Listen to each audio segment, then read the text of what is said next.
Siamo in compagnia di Alessandra Clementi, assessore per le politiche giovanili del Comune di Napoli. Abbiamo appena ascoltato l'elenco delle vittime innocenti della criminalità organizzata, un momento molto toccante. Alessandra, qual è il suo impegno concreto per la lotta alle mafie e che cosa fa il Comune di Napoli per i giovani? Il nostro impegno è quello di dare ai ragazzi dei luoghi nella città che siano all'altezza dei loro sogni e della loro crescita. Tante volte nelle scuole ci sono progetti validi, interessanti, poi finisce l'orario scolastico e la città non ha una corrispondenza, cioè non ha luoghi dove i ragazzi possono continuare a sviluppare queste emozioni positive legate all'arte e alla creatività, ma la strada,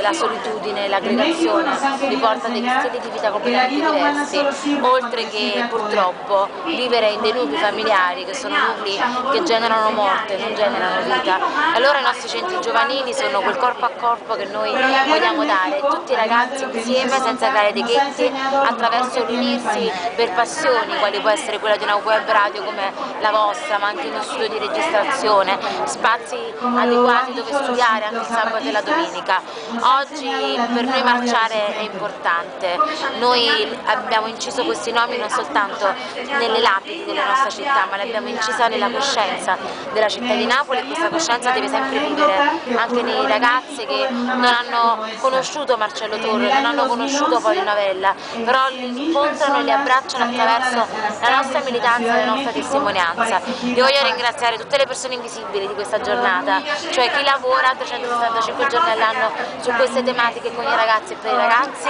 i tanti volontari che hanno reso possibile con il Comune di Napoli e con tutta la Polizia Municipale, volontari di Libera, volontari del Comune che hanno organizzato questa manifestazione perché è stata splendida. Ed ecco, il messaggio che mi piacerebbe lanciare è quello non di giovani che debbano imparare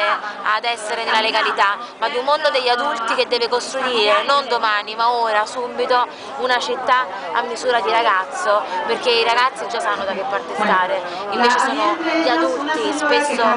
che si prestano a corruzione, a convivenze o anche indifferenza. Ecco, è a questo mondo degli adulti delle nostre città che io mi appello, per dare ai ragazzi le città libere così come sono liberi i loro sogni. Noi la ringraziamo per la disponibilità, la invitiamo in radio, ci lascia solo un saluto per Radio Paolino? Ragazzi, complimenti, la vostra radio mi piace tantissimo, siete una redazione fantastica, quindi mi raccomando, sempre come si dice in gergo, pancia in dentro e petto in fuori. Grazie.